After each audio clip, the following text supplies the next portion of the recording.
All right. So we're going to do both Stave 4 and Stave 5 of A Christmas Carol in one shot.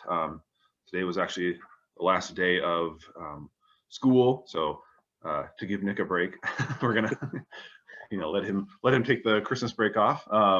So we'll cover both of these. Obviously, Stave 5 is a little shorter, but that's okay. So with Stave 4, okay, we have the ghost of Christmas yet to come. I always want to say the ghost of Christmas future. Right. Technically, his real name is Ghost of Christmas yet to come. So obviously, he's a much more dark character in terms of not really being. He's not really pleasant. The first two, even the Ghost of Christmas Past, while he was obscure, or he's kind of hard to really figure out, he still was like, he was basically a living candle, Right. kind of non-threatening there. The Ghost of Christmas Present is a jolly giant, right? But this guy is like, you never see his face. All you see is his hand. He's all dark, wearing a hood. Basically, looks like death. Yeah. And it's certainly, as Scrooge himself says, I fear you more than all the others, right? So, what do you think about? I guess just in terms of the character himself, what do you think about him and that kind of move of Dickens to make him so kind of scary, huh? Yeah, this was frightening, and I think, to me, this is where the title kind of comes in, where he says being a ghost story of Christmas, because this feels like the ghostiest, I guess, of all the ghosts. And right. And kind of reminded me in a way of the Dark Riders in the Lord of the Rings, or maybe the Dementors in Harry Potter.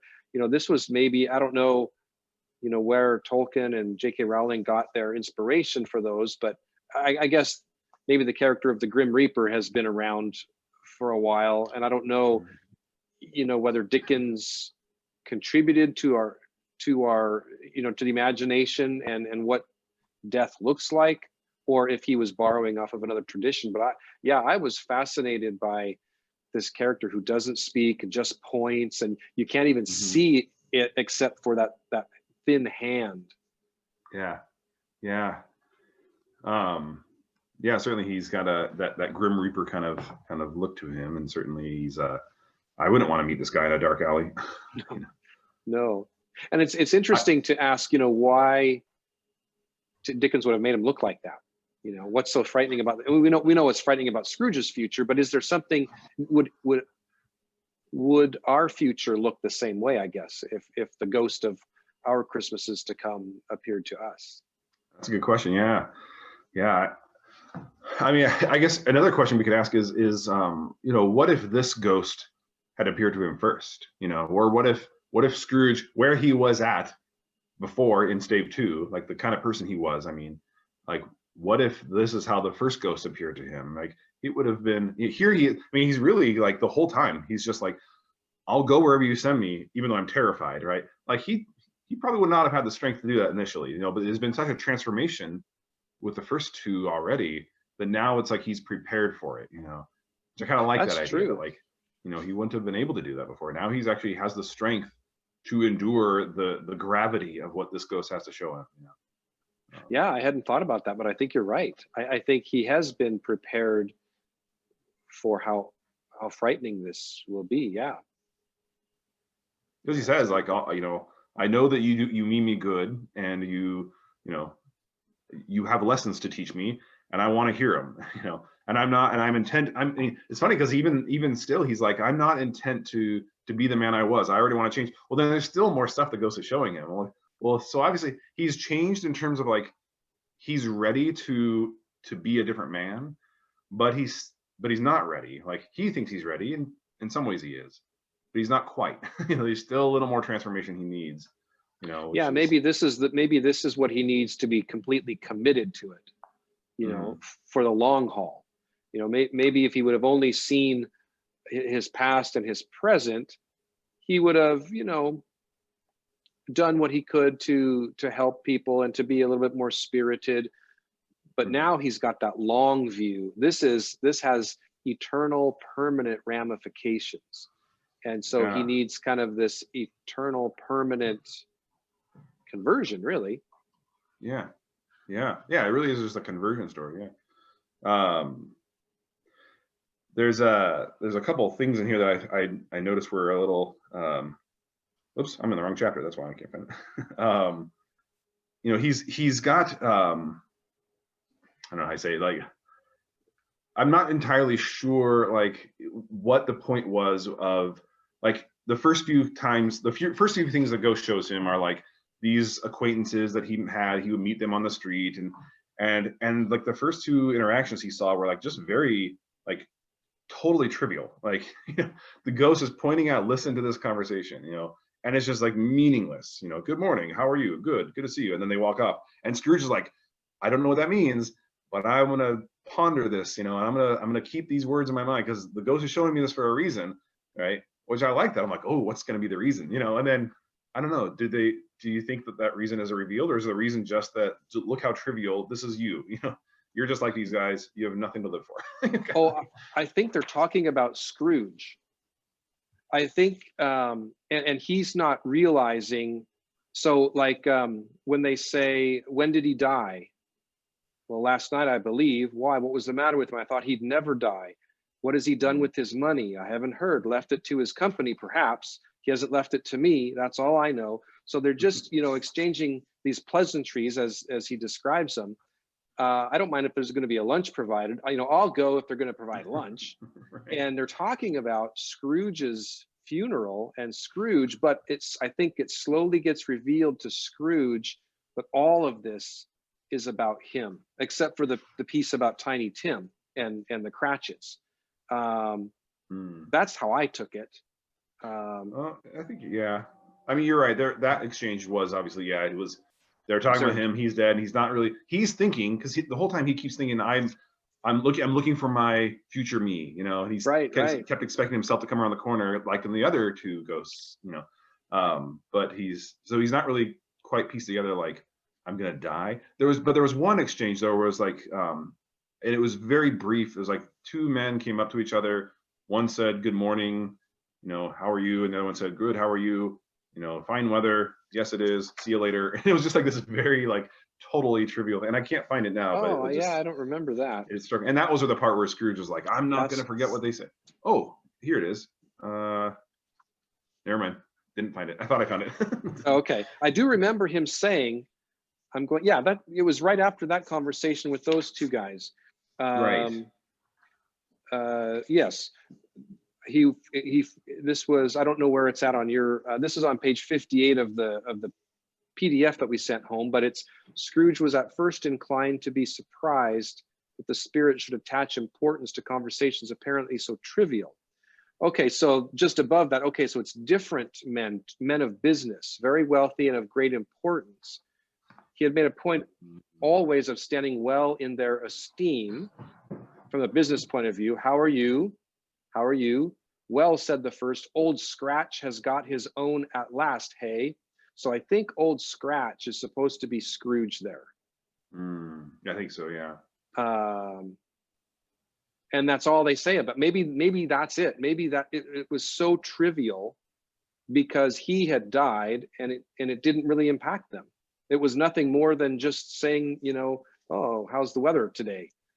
His death maybe didn't have any impact on them. And he was, these were men of business that he knew apparently and of great importance. He meant nothing to them. Oh yeah, that makes sense. Yeah, I can see that.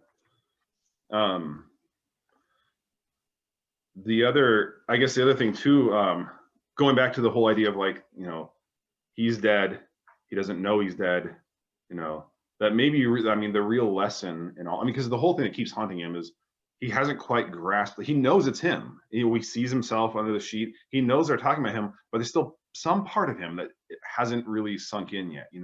Like he's not really confronted the reality of his own death. So a lot of the great, authors on the spiritual life throughout the ages will say, that Saint Benedict, for example, one of his lines was "Keep death before your eyes always." Right? There's this idea that like the more we consider our own mortality and our own short stay in this life. You know, there's one of the Psalms, teach us, Lord, to number all of our days aright, right? This idea that like we need to be confronted, we need to accept the reality of our own short time on this earth, and maybe he just never considered it, so much so that when he's actually looking at himself on his own deathbed, he still can't quite grasp it, you know. And so even when they're talking about him, oh, it's like, well, what do they mean? Why would they talk? What does this mean? You know, like it should be so obvious, I guess, but he doesn't really understand. Like, oh, they're talking about, you know, I'm dead. You know, Right, you know what I mean? right. Yeah, I think that's a real, even in the non-religious sense, people will talk about thinking about what kind of legacy do you want to leave, you know. Yeah. And I think that, yeah, this is Scrooge's opportunity to really look at where he's going, and when he sees his name, you know, on the tombstone, well, there it is right there. You can't walk away from that. Right. And Well, then even then he's like, was I the guy on the yes, you're the guy. yeah, yeah, But maybe that was the final thing he needed to really grasp. It wasn't just the fear of this ghost or the fear of the future, but just like the reality of his own short time on this earth, and what are you going to do with the remainder of it, you know. yeah, Which in a way that kind of is the essence of any conversion, is just basically like St. Paul says, you know, I forget what's in the past and I look forward to what lies ahead, right? There's a certain kind of turning away, you know, letting it all be forgiven, washed away, but then like walking away from it too, you know. But he's not gonna dwell. Maybe if he hadn't gone through that deeper kind of transformation, he would have spent the rest of his days, you know, just regretting his past, which is good to do to a certain extent. But he like went full bore 180, and he's like it's like he even says, in, you know, just to flash forward a little bit to Stave 5, he says, you know, I'm like a baby, you know. He's like, I feel like a baby, and I want to be a baby. You know, I'm happy with that, you know. That he may not have reached that state of almost spiritual infancy had he not actually kind of gone through that final push of the ghost of Christmas yet to come. Did I get off yeah. topic? I don't know. No, I think it really addresses the question of why would Dickens have 3 different ghosts visit him? Why not start, like you say, why not start with the ghost of Christmas yet to come? It is this gradual process. And I think it's good for all of us to look at our own, you know, past and our present and our future as a spiritual practice. It's good to look at, you know, in his life, there were things in his childhood, relationships that he let lapse.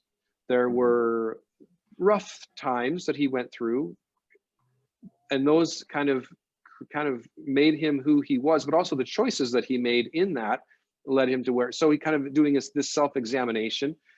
And then also what is before his eyes that he's not seeing, the Cratchit family, his cousin or his nephew Fred, and the joy that they have, and you know, what in our life are we overlooking, and then thinking about, you know, our future, just as he thought about his future. Where are we headed? These choices that we've made, these actions that we do, what kind of future are they setting us up for? Yeah. And he says something like that to, you know, to the effect of, I made a highlight of it, but it's what he says to the ghost when he kind of realizes that, you know, it's when he's saying, are you showing me things that will be or things that may be? And he said something, I mean, I can't even quote it. It was really profound. Oh, men's courses will foreshadow certain ends, to which, if persevered in, they must lead. But if the courses be departed from, the ends will change. Say it is thus with me, with what you show me. You know, that idea that like, you know, like this one little choice, like that whole image of like the ship, you know, veering its course from, you know, just a tiny little degree might not seem like that much, but by the time it gets to the other side of the water, it's like miles from where it should be, you know. Right, yeah. What else do you notice or strikes you in this stave 4? Well, it was strengthened in this stave, and even strengthened more in the final stave. But I was just in such awe of Dickens's descriptive power, especially with those people that were going through Scrooge's things. They were just living in squalor, and it was just so. I mean, the picture he painted about how filthy and dirty and everything they were. So in this stave, that was very powerful.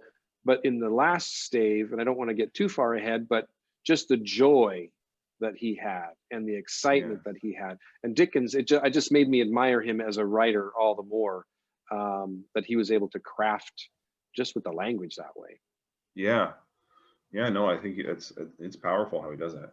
There are some times where I think and I notice this a lot with when I read Chesterton, that both of them kind of are coming from this Victorian, post-Victorian kind of era where there's references they make to England that would completely, go over our heads. So there's times where I'm like, I even have to look up words, like go into the dictionary and be like, I don't know what that means, like.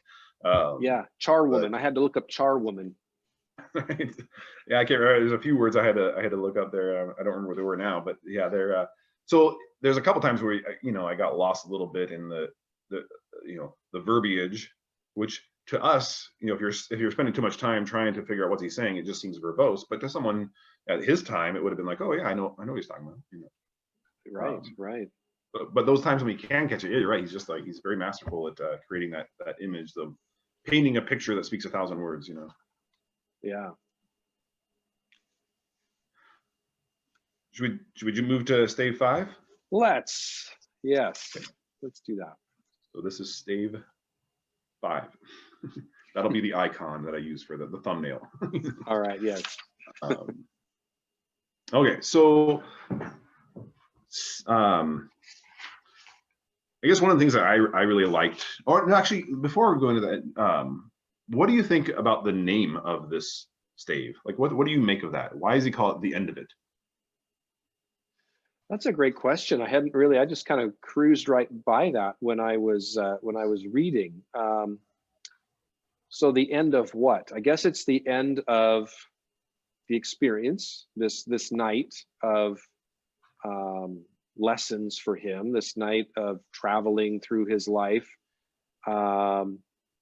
And maybe in some senses, it's the end, or maybe the most important sense is it's the end of his miserliness, the end of his selfishness, turning inward, and then the beginning of this new chapter for him. What did you think? I mean, obviously the first impression is just the end of the book. This is it. We're at the end now, but there has to be some deeper meaning there. It's a very interesting. I was kind of caught in this reading. I don't know if I ever caught this before, but in stave 4, I think it's when he's you have the people in the Mrs. Dilber and Joe and like those people. There's a line in here. It says, the woman laughed, and then when old Joe was producing a flannel bag with money in it, he told out several gains upon the ground. This is the end of it. You see, he frightened everyone away from him when he was alive to profit us when he was dead. And then he laughs again. That line. I mean, you see the phrase "the end of it" there. So I wonder, here's this guy, basically reaping, the end of this man's life, ended up being given to him. Like this is the end of it. All this stuff that we're taking, which isn't probably that much, but to them it was a lot. We're basically looting this dead man's riches, right? This is the end of it. He frightened everyone away when he was alive to profit us when he was dead. So I kind of wonder if maybe the idea of it, with his conversion, with that divergence of his path, there's a new end of it. The kind of, you were talking about the legacy, right? Like his legacy would have just been, this is a bunch of money I collected. I was a miser, and someone else is just going to take it, and I'm not going to be taking it with me to the grave, But now it's like he's creating new riches. Like his old riches are no longer riches to him anymore. But in stave 5, he sees something Like he puts more value on other things, and not any value really anymore on money. Only in as much as he can use money to help others.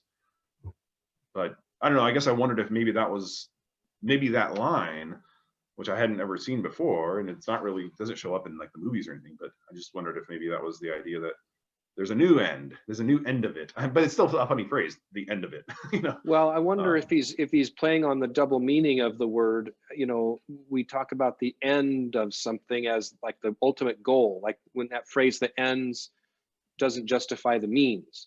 You know, I wonder if this is the purpose of it. The purpose. So it's the end of the story, but it's also the ultimate reason for which the story happened. That's a good point. Yeah. Like the result of it. The result of it, maybe. Yeah. Yeah, that's a good point.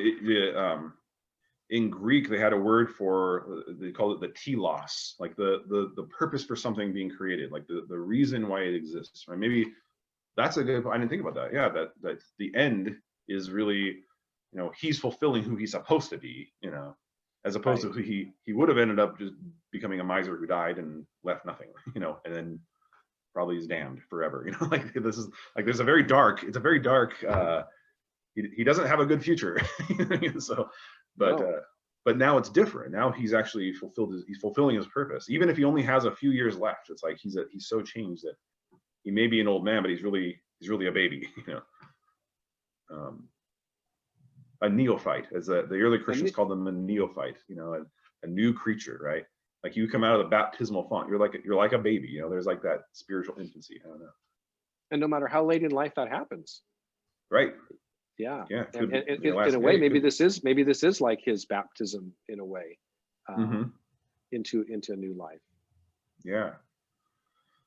Yeah. What are some things that you liked about it? I particularly, I mean, it's shorter. Maybe that's why I like it. But no, there's a joy in this chapter that I really find.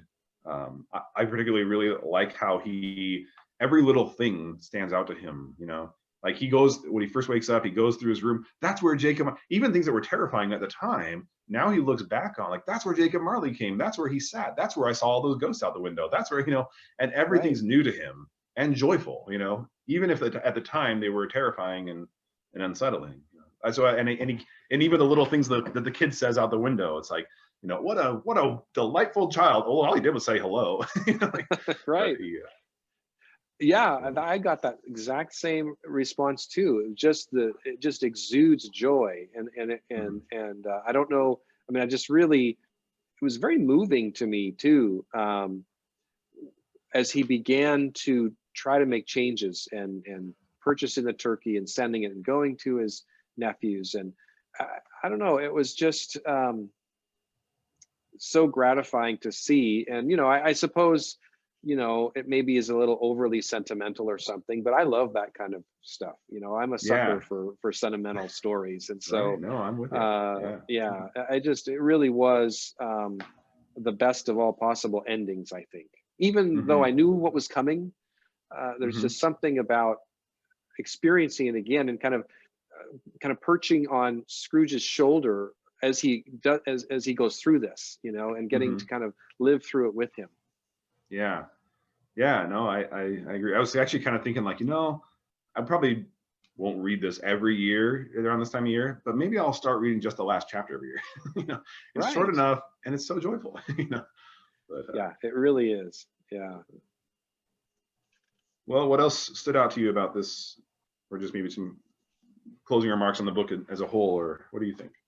Well, as far as the book as a whole, I was thinking, just in terms of kind of the literary merits of it, this has to be one of the first ghost stories. I mean, I know that, and fantasy stories. I know that Frankenstein was written before this, and stories like Gulliver's Travels, but just for sheer, you know, as a sheer ghost story or fantasy novel with the supernatural, you know, this was top notch. This is really, you know, if it wasn't about Christmas, if it wasn't about, you know, the conversion, it would be a powerful story, especially for its time.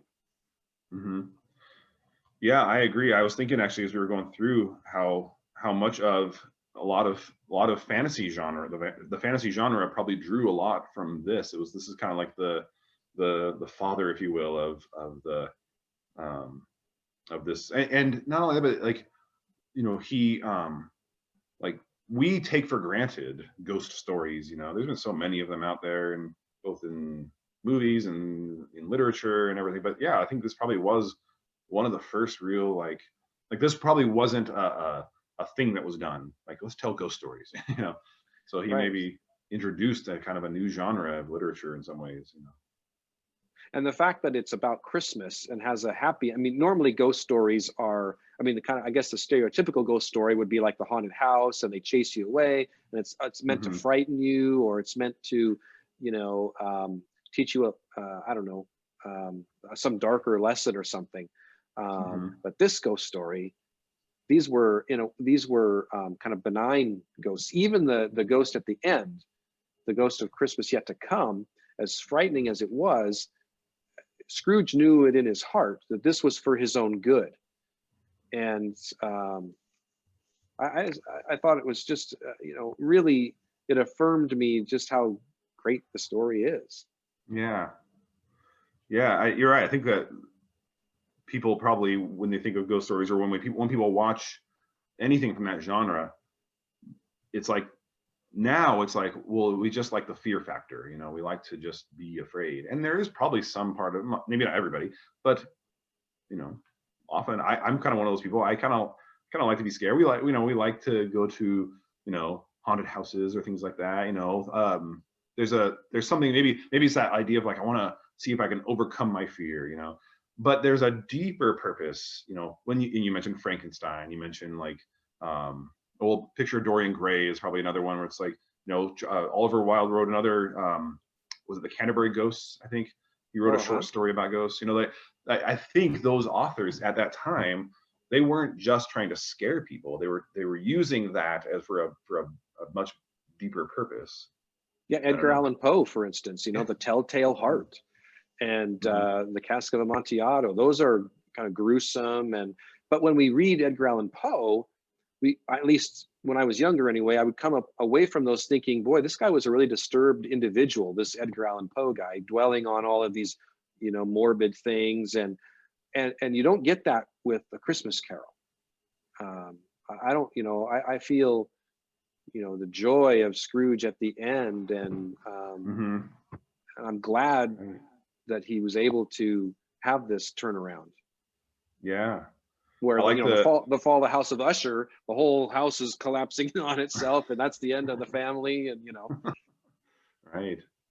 Yeah, there's a great line in that stave where he says, like, I couldn't find it, but it was like, he hears himself laughing, and then he says, like, I haven't heard that in a long time, and it says something like, this was the father of many many laughs to come, or something like that. It's just a great line there.